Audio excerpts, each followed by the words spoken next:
Hello, everybody. It is so wonderful to be back. It's been a minute. I have been doing a lot of creative projects and things that are fun and exciting going on in the background, and I have missed being live with you all. So I'm really excited to be here today.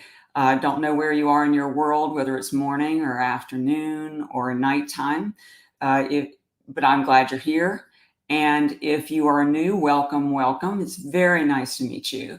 And if you've been here before and are coming in, it's good to see you back. I have missed you all. I have truly missed you all. And it's interesting because even though we haven't spoken live lately, I can be on a ride and your energy, I'll think of you and it'll come through. So I go back to the thing you'll always hear me say, once connected, always connected.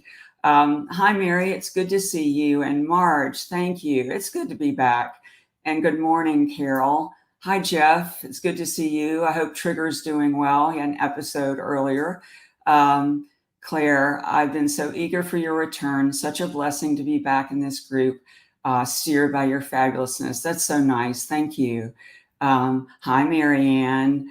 And hi, Pamela. It's good to see you too. You know, I hope your summer has been going well. And, you know, you've been busier. You've been able to do some different things you would normally do. You know, August is transition month. So, you know, we kind of move out of summer and we move into fall. So August is a shifting month. And I don't know if you've experienced that, but definitely has for me. And the animals too have been shifting in my sanctuary. Aaron says, my 18-year-old soul pet crossed over 4 months ago. I see him nightly in dreams, and he sent me a sign yesterday. Oh my gosh, I love that. I love that you're already recognizing that. That's one of the ways they do come.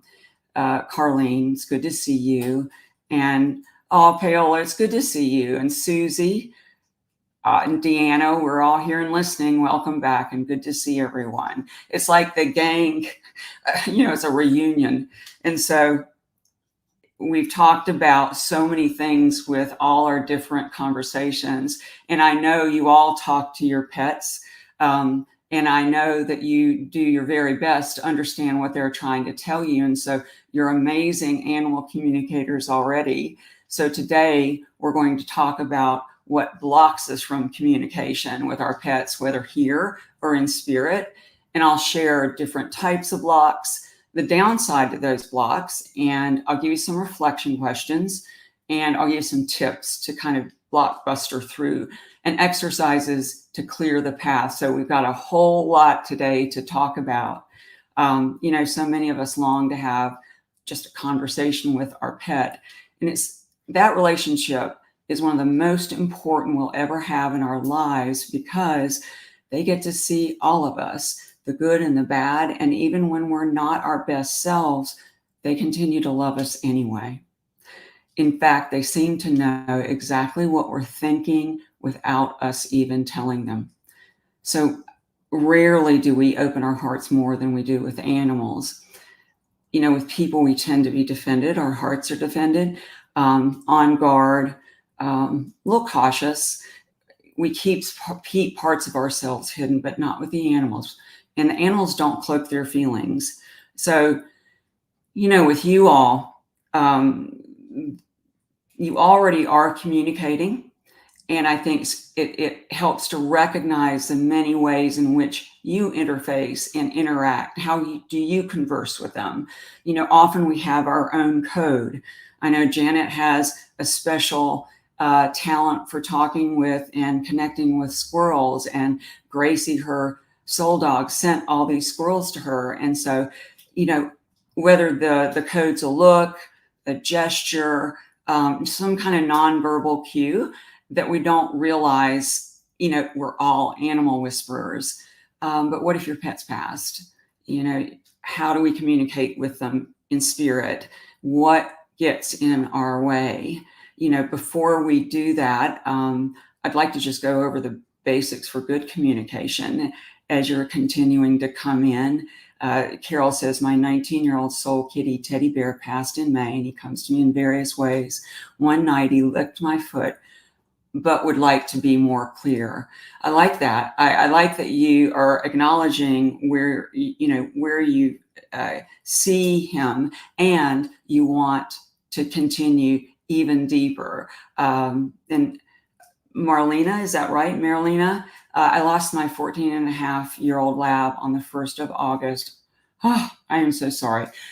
Chokes me up, and I'm trying to communicate. I'm so glad you're here. Hopefully I can help with that today. And I know all of us here are welcoming you and sending you lots of love and support. So just basic communications, right, that we all know and try to practice. Active listening, Renee, if you would put that slide up so we can share that with them. So active listening, paying attention without interrupting, being engaged and present. Empathy, we're all empaths. Our animals are too. Understanding the feelings, perspective, and needs of others. So that builds trust and respect in communication. And then nonverbal communication, even tone, how you can affect your message and how well it's received. If you think about tone with your animals, they definitely will respond to certain tones, right? And their barks have tones, or their meows have tones. So Renee, if you put up that next slide, the adaptability. Doing a little balancing act, adjusting your communication style to the audience or listener. Patience, giving yourself and conversation the time it needs. Authenticity, bringing your true self to the conversation. And as we're talking, I want you to be thinking about this in your daily lives. Do I do that? Open heart, open mind. When your heart opens, your mind follows. Always remember that. The mind will open because it feels relaxed enough and safe enough. Then you allow other perspectives in. So unblocked communication is all about flow. So reflecting on that list, what areas do you excel in? What are you good at with communication? I'd love to see in the comments. What are you good at, and where do you struggle a bit? When we're blocked, we can feel it. It's like a clogged up pipe, a kink in the hose that doesn't let the water through. It's a stopped up drain.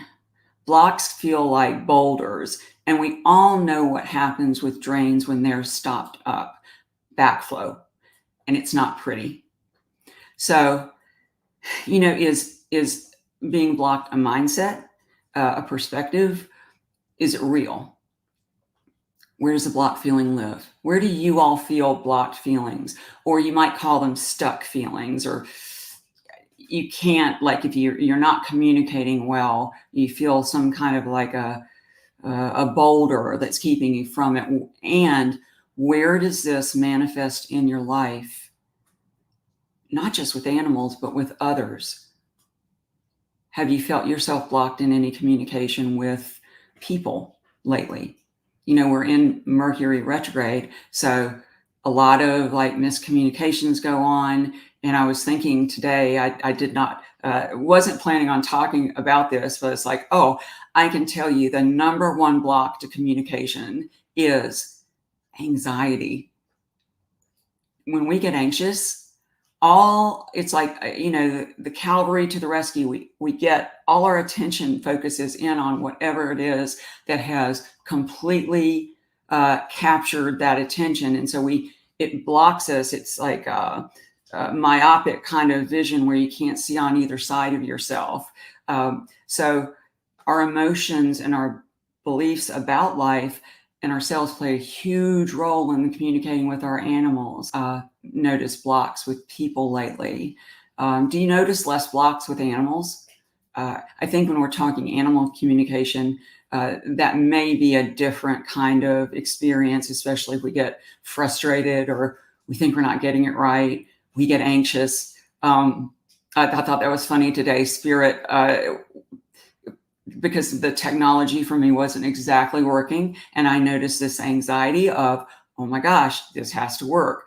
And then I laughed because I was like, oh yes, I need to share that.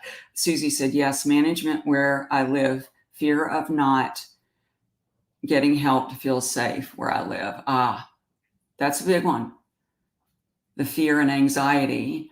And Patricia says, yes, she agrees with Carlene, with people a whole lot lately. Have you noticed with the weather changing, if it changes and it gets cooler, you notice people get in better moods? Heat tends to make people really anxious, really irritable sometimes. Claire says, when I'm feeling blocked, it's a sticky feeling I'm trying to pull myself out of. That's Claire, where can you feel it? Where's the sticky feeling in your body? Because that's really where these come from. Jeff says heat makes people a little crazy. Totally, it does. Yeah, it causes a tenseness and a push. So let's take a look at some of the common misperceptions and blocks we may have, especially as it relates to animal communication. So block number one, the dummy. The dummy says, I can't do this. I have no idea what I'm doing. I'm terrible at this. And everybody else can do it, but I can't. Have you ever felt in a class that everybody else gets something that you can't? And I have found in animal communication classes, especially, it seems like it's so something outside of us that we have to learn, like we do in school. Like, just give me the steps, give me the formula, I'll follow that. And that, that causes us to calm down, some of us, to have some kind of structure, but it can also constrict the way we normally just interact with life. And sometimes we don't realize you have your own psychic abilities, you have your own intuitive abilities. I talk to so many people who are unsure of their psychic and intuitive abilities. These very same people will tell me, I just had a dream and it was guiding me to this step. And then they doubt its message.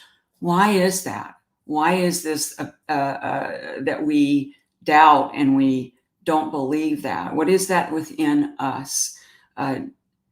Jennifer says, I haven't remembered a dream since all my babies passed. Didn't know if I wasn't dreaming or if I just couldn't remember them. I was so depressed that I wasn't seeing my babies. I'm not sure what happened, but just within the last 2 weeks, I'm remembering dreams now, praying they will come through now. I love that you're opening up to it, Jennifer. And sometimes depends on what's going on in our life, right? That affects how the dreams show up. If you've been anxious at all, that will block things. There's so many things. The good thing and what I love about your message is you said that, it has come back and you're really appreciating that. Write it down, keep a log of it, and that signals spirit to like you're on the same wavelength. That is, I want to keep a dream journal. I too get dreams, and I go for long periods where I don't dream, and I'll notice I haven't dreamed, and I'm like, wow, it's been a while. And then when spirit really needs to communicate with us, that's when you'll get a dream. It's not spirit on demand. It literally is when there is a need, they will come through, and it will be in messages, metaphors, things that will have to kind of be a detective to understand and interpret. Deanna said, been told I'm not hearing correctly by same energy, intuitive teachers in the past. We all have different ways we interface, all of us. And so, yes, Janet says fear of being wrong. I really don't feel like in this area you can be wrong, because I've had to learn. I've gone through that myself, and I've had to learn what my way was. And so you just have to be comfortable with how you receive it, and that's just how you receive it. And somebody else may receive it differently. Marge says she keeps a dream journal. Yes, Carlene says the fear. So I'm glad, you're sharing all this, because we all have gifts that allow us to access the deeper parts of life. But for many of us, we're not familiar of what those gifts are or how to use them, especially if you haven't been taught, right? Or you didn't have somebody who modeled or reflected back to you that, oh, yes, I can't believe you got that. So we take classes, we practice techniques, we effort. The efforting is one of the things that will actually keep the flow from moving through. And for some reason, and you tell me if you have felt this, animal communication or the psychic kind of like skills, some people think it's reserved for a few gifted people. And I also think we tend to compare ourselves, which jams us up. And that goes back to, oh, everybody else is getting it, but I'm not getting it. And while we're focused on that, that's where our attention's going. And actually, unblocked communication is expansive. It's not tight and restrictive. So again, I reiterate that we overlook the ways we're already communicating with our animals. And I want you to be thinking about that as you go through. Claire Ship says she's keeping a journal with all the funny one-liners the animals have given me through drop-ins. I love that, because animals are super funny. And, to your point, Claire, a lot of times people will not even recognize that came from their animal. So I'm really glad that you're tracking that. You're a good tracker. So when we're assuming something, when we're convinced of it, that something tends to manifest exactly how we expect. So what we remind ourselves of over and over as a belief anchors in. Hence, I can't do this. I hear people say, I'm not psychic. I can't talk to my pet in the same way you do. And then I'll redirect them back to how they do talk to them. And they're like, oh, that? It's like, yes, that. It's that simple. Mary says, our Pepper passed at home with family in March while we were on vacation. We feel so guilty thinking we killed him. He missed us so. Does he forgive us? Mary, I believe I recognize this question from you. There's a lot here to unpack, but bottom line, there's nothing to forgive. And he wants you to know that he eased out. And if I remember correctly, didn't you have a FaceTime with him the day before? I think you reached out on YouTube. And so, help me here, if you would, in the comments, that you saw him the day before and then he passed the next day. That was his gift to you. That was kind of your heads up that he'd be going. And I've had many of animal pass with me right there, and some that haven't. It's very individual, up to that soul. We can't control that piece. And even if you're at the vet, that animal is still participating on a soul level with its own passing. So, Pepper is saying, don't blame yourself, and you didn't kill him. And I'd really go back to appreciating that FaceTime you had. That was so lovely that you had that. So the downside of this, I can't do it piece, is the moment we assume we can't, we've given our power away. We don't even try. Any momentum gets stopped before it even gets going. And we literally will miss the signs our pet is sending right in front of us. Renee, while I'm talking, if you put up the downside slide so they can see it too. Hoping you haven't, and if you don't, I'll read it. There you go. The good news is animals are always ready to practice. They don't ever call us dummies. We feel that about ourselves. When you find your own style, though, then your comparisons with others drop. And that's a big one, not to compare yourself. Jamie says, I made the painful decision to put our 2 senior sister border collies down on Saturday. Oh my goodness, that is a painful decision. It was incredibly difficult. Yes, I can only imagine. I think my fear blocks me from connecting, as the worry about what they're thinking and how they're feeling after being let go consumes me. Animals have, they slip out of their bodies, Jamie, really quickly, and their vibration is so high while ours hits the pits, right? We go down, they go up. They're free from those bodies. They don't have any attachment to those bodies. They're even closer than they were before, believe it or not. And it's kind of like a shift of perception, a leap of perception of, oh, okay, the communication style is changing, and getting on board with that. But go through the pain of grieving. That's important, not to hopscotch over that, as you understand and have done many times with your animals. And with the fear, I'd ask that fear what it's trying to say to you, because every emotion has a message, it has a voice. That fear is actually trying to protect you, and it could be because of your feeling guilty about it. But you can let that go. You don't have to. You're a great animal lover, and they know that. So, try to, I guess, relax into it a little more. So if we don't hang out in the downside of, I can't do this, then ask yourself these questions. So Renee, if you put that reflection up, where has this belief, I can't do it, shown up in other areas of your life? Or has it? Or is this real brand new for you?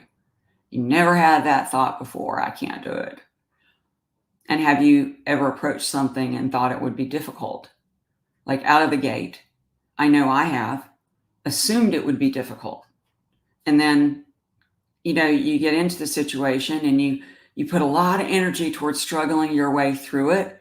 And then you realize, oh, I've got this. Oh, this is how I do it. Have any of you felt that frustrated and that you can't do certain things? It's the opposite energy of what you need actually to unblock. It's a terrible block when we have those thoughts.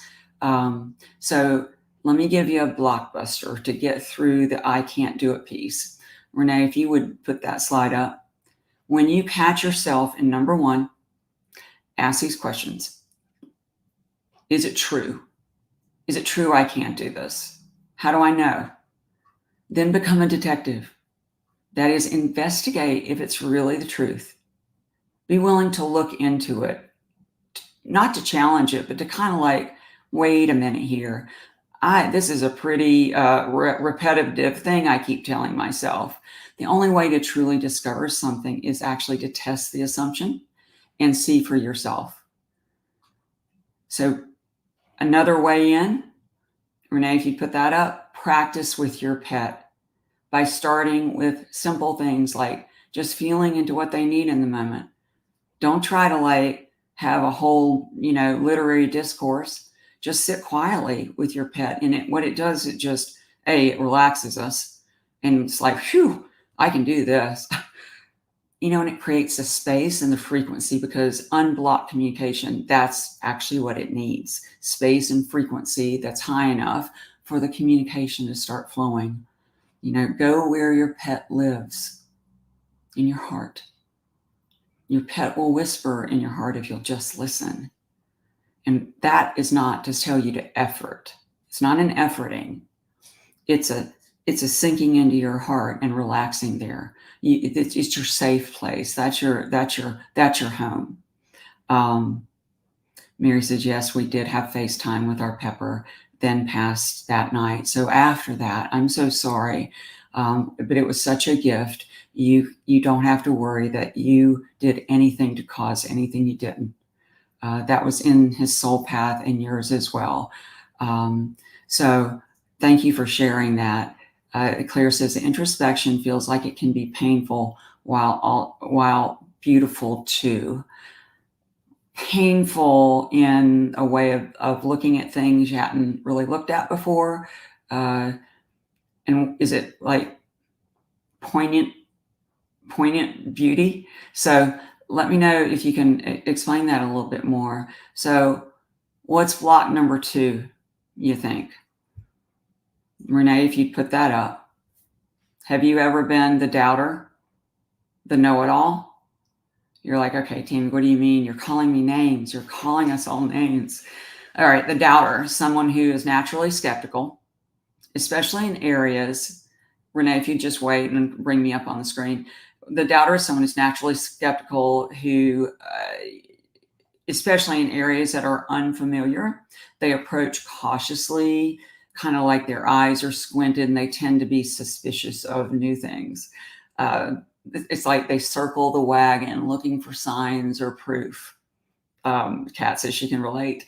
They look outside of themselves to be told what's true in a lot of cases. You know, why? What are we taught to rely on? Data, facts, exact things. So that helps us be sure. But what we're talking about with animal communication, the sure feeling is going to be going into yourself, dipping back into what you know. It's not outside of you. So animal communication, heads up, doesn't come in text you can read with your eyes. Although occasionally an animal will come through on a phone, as I've had a dog named Charlie do for his person. Really funny. Pet communication, and Claire, you know this, can be subtle. It can be lightning quick, very surprising. Like, oh, where did that thought come from? And it comes in unexpected ways. So we can't look for it and see it like we want to do. Especially with animal passings, we want to be kept in the loop. And it always is kind of shocking when something happens and we didn't expect it, like Mary had. Animals are so funny, and they have such interesting perspectives. They can be delightfully different, which makes the doubter all the more suspicious. So when we receive communication from our pet, it always pertains to our connection and relationship with them. In other words, you're not going to get the weather report. I don't think you'd be very interested in that. You want to be getting a message that's going to mean something for you, right? Maybe you'll see an image, maybe you'll hear something. How do you all get things that aren't yours from your pet? Like, that. How do you interface with that? Carlene says, I've had things come through in a song. Absolutely. Songs carry a high frequency. That is a great way in for spirit. They use it all the time.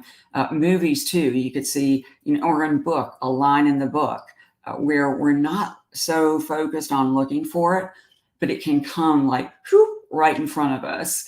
Jeff says, definitely can be unexpected. Daisy is a goofball. One day driving home from work, I watched a truck lock up its brakes repeatedly. Daisy sent me the slidey pause out of nowhere. I like it. That is so funny. And that phrase, you would know, is something that would come straight from her. Yeah, Carlene says a lot has come through in songs for her. So what's the downside, you think, of being the know-it-all or the doubter? Renee, if you would put that up. So remember when I said all emotions have a voice and a message? Fear has a voice and a message. What is it trying to say? Well, doubts. They're kind of protecting us and keeping us at arm's length. You could be certain, right? But as I said, the doubt can act like blinders because you're looking here and you're not able to see like the bigger, more expanded picture. And I agree. It's good to question. It's healthy to have questions. But if you turn the volume up just a little bit, it can become cynicism, right? It assumes something before it can be discovered. Bam, shut you off immediately. Have any of you had that happen or watched others do that? where there's somebody that is such a skeptic about something that it can't get through because they know the answer. They know exactly. I had an interaction with a client, and kind of an unexpected interaction. And they were so certain that they weren't seeing or hearing their animal, and that they actually couldn't feel the animal trying to come through. And it was really, it saddens me because there's always that potential, but that's such a strong block. So certainty is going to work kind of in reverse. And at the same time, so this is like every truth is, paradoxical kind of. At the same time, that certainty that you get in your body, like, and, like Claire says, the funny things, and Jeff was talking about the slidey paws, bam, that certainty, that's a knowing inside of you. And you don't have to actually ask anybody about, right? Because you know for yourself. And that is the bottom line. We want to know for ourselves. And then we feel so much better. So doubting and know-it-all energy, Renee, I think there's another slide. Doubting and know-it-all energy steers the outcome in a certain direction, whereas being curious and more open-ended allows things to be revealed. Big difference. That's a far more vulnerable approach. So it's like you put in your GPS system, you've got a destination, you see the map, you know the roads to turn, and you all of a sudden feel the need to go a different direction. That's oh gosh, what do I do? Do I go with that feeling, or do I stay on course? Going with the change of direction is definitely more vulnerable because we don't know the ending of it. We don't know our destination, or that just shifted. So it can be really uncomfortable with those of us who like to control kind of the way things happen. We like clean direction. I like to get from point A to point B. And, in animal communication, it's anything but that. So we have to open up and kind of experience that vulnerability a little bit. Claire says the one-liners have always come through in the bathroom. That is hysterical. I love that. It's like you better have a notepad in there.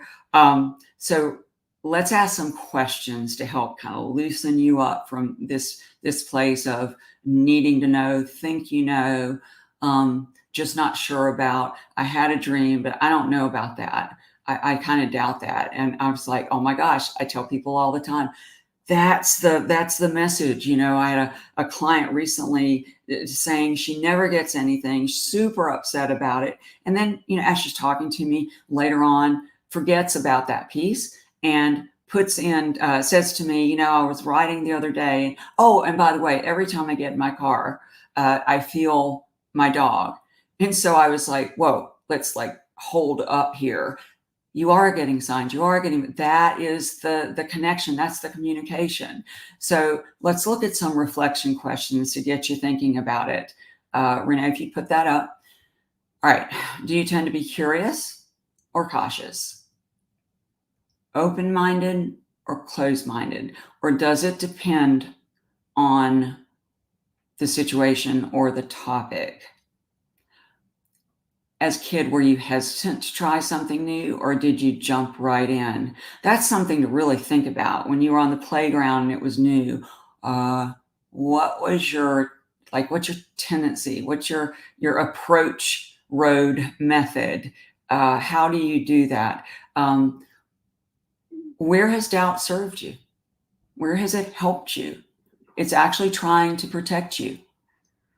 And then where has it held you up? Where has doubt caused you to miss signs and opportunities? But of course, you're like, Tami, if we miss it, we don't know we had it. Well, maybe, but later on, I've had this happen many times in my life where I definitely missed it and could see later, like, oh my gosh, that was a message and it went right over me. So let's get the blockbuster through this. When doubt digs in, we become rigid and inflexible. The antidote to doubt involves a combination of mindset shifts and practical actions. So number one, self-reflection. Claire mentioned self-reflection. Take time to understand where your doubt's coming from. Talk to it. Doubts with animal communication most come from emotions and assumptions. We're very uncomfortable. Am I going to get it? I'm going to get it. Oh, I'm not getting it. She got it. I didn't get it. Question those assumptions. Keep a journal of all the possible ways you might be getting information, even if you don't believe they're real. That's okay. Number two, acknowledge that everybody has doubts at some point. Just practicing animal communication, being willing to make mistakes, what you would call a mistake, is loosening things up. What you think is wrong may actually be the sign and the message from your pet. So get out of your head. Reframe your thinking. If it feels challenging, view that as an opportunity for the growth you're looking for. Lean into it. Don't close up shop. Don't shut down. Open even more. And number four, be willing to not know. That is actually the best place to be. I don't know. And I don't need to know, because then you'll get shown. So what's block number three, you think? It's a big one. The emotional avoider. You're like, what is that? Sounds like not good. Something we've all done. Renee, if you just put me up on or that, it's fine. It's one of the most challenging because emotions are so powerful that we can feel overwhelmed and afraid, especially as it relates to heavier emotions. It's all too easy in our busy lives to push them aside, pretend they're not there, not going to look at them. We're so afraid of letting our feelings in, it blocks us from fully experiencing life. And for an emotional avoider, we keep our emotions very neatly over here and everything's predictable. It's a big problem because it charges in uninvited, forcing us to feel. That's its superpower. It opens Pandora's box of heavy emotions that have been carefully tucked away for probably years to help them move through the body.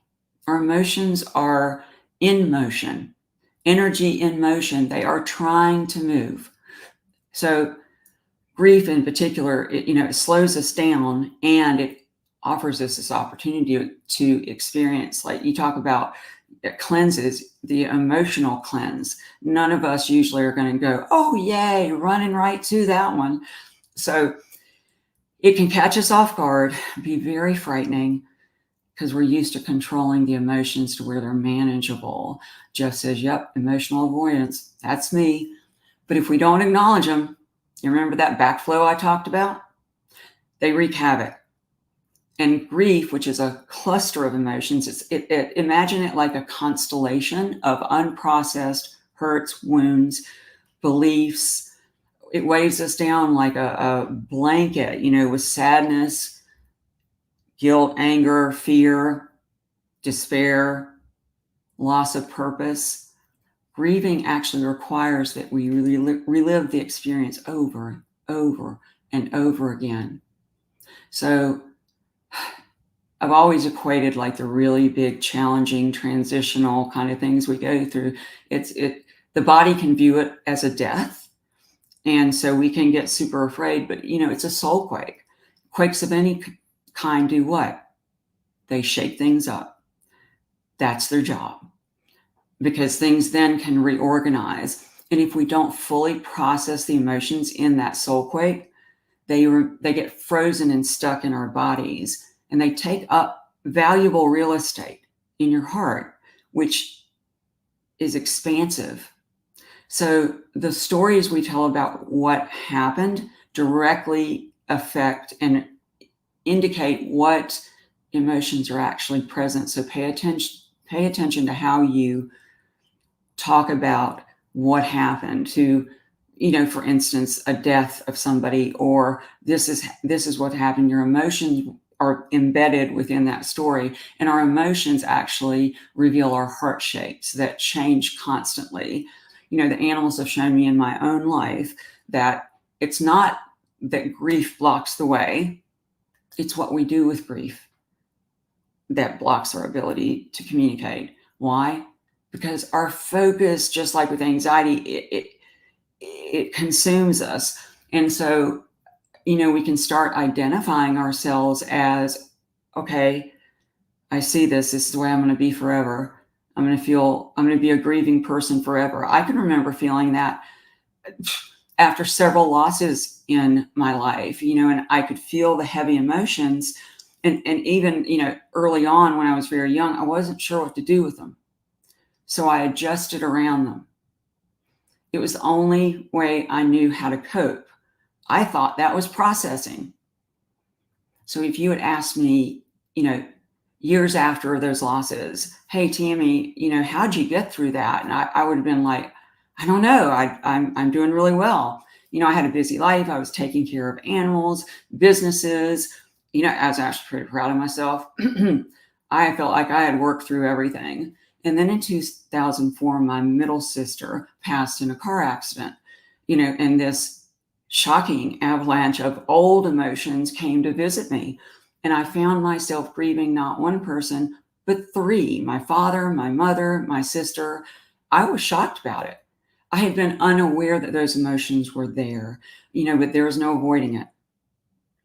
It literally came up and consumed me. Over time, with the help of the animals and support and the comfort, the feelings I had frozen in time that I didn't realize I had started to thaw and ultimately flow. And there were a lot of tears. And it had to do with family happenings and dynamics, childhood, losses early, guilt, regret, you name it. It was a whole bucket full of things. But what I found was when I went through it, and I was 45 at the time, it actually cleared the path to help me communicate with the animals on a much deeper level. And then, I was talking about missing things. One time after Murphy, my dog, had passed, I dipped into that like grief well again. And so I was rolling around in it for quite some time, and I couldn't seem to pull out of it. And I don't know what made me do this, but the next, he died in November, in March the next year, St. Patrick's Day, I thought, I'm going to put a photo of Murphy holding the 4-leaf clover. He was 9 weeks old when he did it, and I caught a photo. So all day I was looking at that photo and loved it and saying, oh my God, he was such a cute puppy. And I couldn't quit staring at it. I'm just like obsessed with it. And each time I did, my heart expanded from that love I felt for him, the love that was completely still there. So early the next morning, I had this vivid dream. And in the dream, I was led to a room, I opened the door, and there was adult Murphy looking healthy, happy. He was jumping up and down like he used to when I would come home from travels or come home from the grocery store. It didn't matter. He was so excited to see me. And I as I'm telling you this, I can feel it. I hugged his neck. I felt his soft fur against my face. Gosh, it felt wonderful to be with him. I'm not sure how long the dream lasted, but when I woke up, I knew I'd been with him. This wasn't just a dream. It was a visitation, and it lifted my heart so completely because I knew he was with me still. And so I pondered that like that whole day. Why did that happen? Why haven't I felt him before? Why now? And so I went finally to the place where Murphy lives, my heart, and I sat down and I asked him, why did that happen? I've been grieving you so terribly.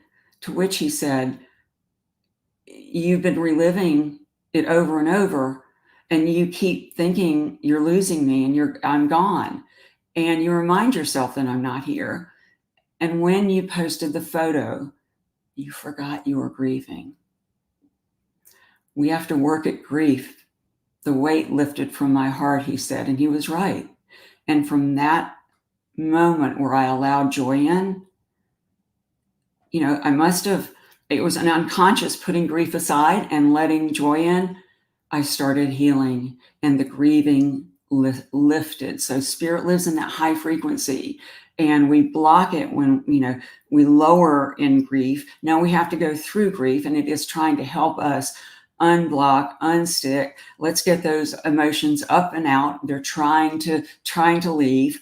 So we need to honor the grief, and at the same time, the last thing we want to do is be disconnected from them. So it's kind of like you're dancing, with two different perspectives. So it would benefit us to work with our feelings rather than push them aside. So downside, Renee, if you put that up. So, perhaps emotionally avoiding works for a while. This strategy is actually counterintuitive to the jobs emotions have, which is to help energy move through and heal our hearts as it's happening. We miss the opportunity to embrace exactly where we are. I think we get a little judgy about ourselves, and maybe people tell us, oh, why are you still grieving, that dog? It's been too late, or why that person? So we get a little shame going on. We're so afraid of letting our feelings in that it blocks us from fully experiencing life. It hampers our ability to feel our hearts and connect with our loved ones who have passed and who are right there. Marilena, I can't stop crying. The pain is so deep. Let it come. That is a testament to that love that you felt and you shared. Let it come. Let's do some reflection questions. Do you consider yourself an emotional avoider? How do you process your emotions? We're each different. Do you let them flow as they're happening? Does it depend on the situation you're in, whether you do that or not? Are you afraid of your emotions? Are you afraid of some but like others? Do you distract yourself to keep them at bay? Are the emotions new or are they old? Perhaps like me, from years and years and years before.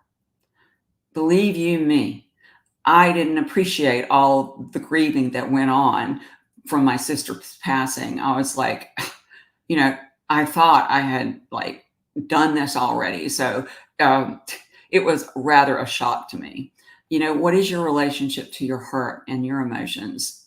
And if you're grieving the loss of your pet, like I know some of you are, what emotions are coming forward for you?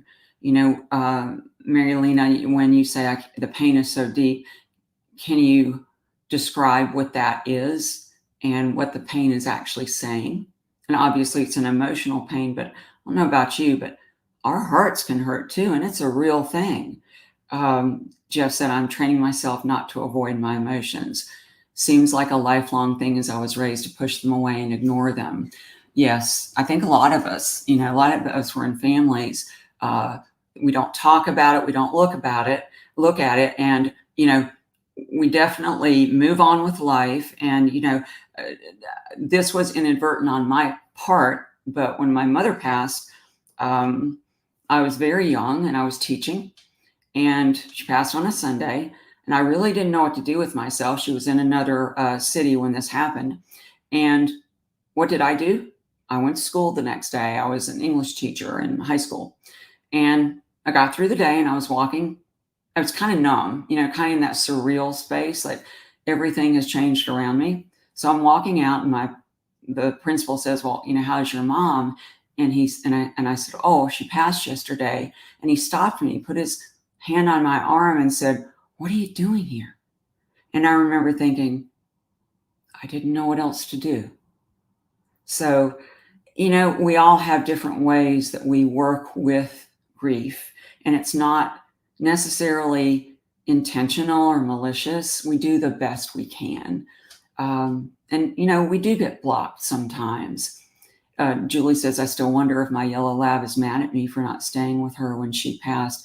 They don't get angry. They're not attached to their bodies. And I'll have to tell you sometime the story of little Remy, who came to me in a dream to show me he wasn't attached to that little body at all. He was like, look, Mom, this is me. He was like doing this little happy dance. They don't get that hook. So I think more is the job you might have, or the challenge is to look within yourself and see where you haven't forgiven yourself, why you're mad at yourself. Because I can promise you, your pet is not. They're anything but that. They're so grateful. They're so happy to be able to connect with you even deeper than they could when they were here. You can believe that or not. So let's go to the blockbuster through this piece, because this emotional avoider piece, it's a big one, real big one. And we do it daily and not even realize we're doing it. Have something happen at work and stuff that's not appropriate time to deal with it. And then we get so busy with all of our happenings in the day that it's in the past, don't have to deal with it. Or, even have an argument in the morning with your partner. You go off to work and things happen during the day. Well, when you come home, you don't necessarily want to bring all that up. That's how things don't get processed. Not that you necessarily have to pick that certain time, but if we don't process our emotions, trust me, just like what happened to me, they will come up, which I'm grateful they did, because it changed so much the trajectory of my life working with animals. All of that had to clear. I had to heal within, and in order to move forward with what I'm doing today. So all emotions have a voice and a message. We're so afraid of letting them in that it blocks us from fully experiencing life. So drop into your heart space and simply notice what feelings are there. And Renee, if you would put the next slide up. All right, this is don't do anything about them. Your job is to simply notice them. For instance, notice, do you have a broken heart? A heavy heart? Regretful heart? Some of you have said that today. Discouraged heart? Noticing and naming our emotional heart shapes gives us permission to feel them. They don't have to be in the closet anymore. I didn't do that. I didn't know to do that. We don't have to be afraid of what they're trying to tell us. The globes behind you, I'm seeing on the shelf, are they spirit globes. I had one made with my husband's ashes and the other just like it for my little doggy. I believe they are both together again. I love that.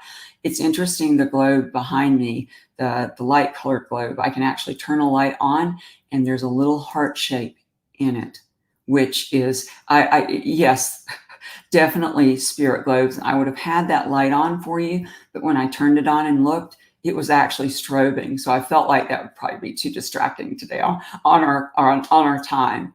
So let me give you some exercises to get the flow going. We got to get everybody out of the pool, get all our emotions, let's line them up so you can open up all your communication channels. And I know that's what you want to have going every day with people and animals. So get in the habit of this journal exercise. Get in the habit of checking on your emotions at any given time, but especially after you've experienced something challenging or upsetting. Try to catch it.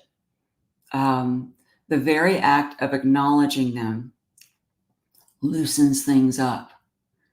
I would definitely, at some point in your day, maybe several times a day, Renee, if you go to that next slide, jot those down in a notebook, put the notes on your phone, include them all, the good feeling ones as well as the heavier ones. Make sure you date each entry. So even if you put it in your phone, keep up with these heart shapes you're starting to feel. This will help you familiarize yourself with all the varying feelings that are going on at any given time. It's quite surprising. It's like a party going on. So it'll only take a few days though, and you'll see that you have repetitive heart shapes that come back over and over. Those are the ones you need to pay attention to. So Renee, if you go to the slide that says write a letter. Write a letter to your heart shapes. All right. You know me. Sorry, it's an English teacher thing.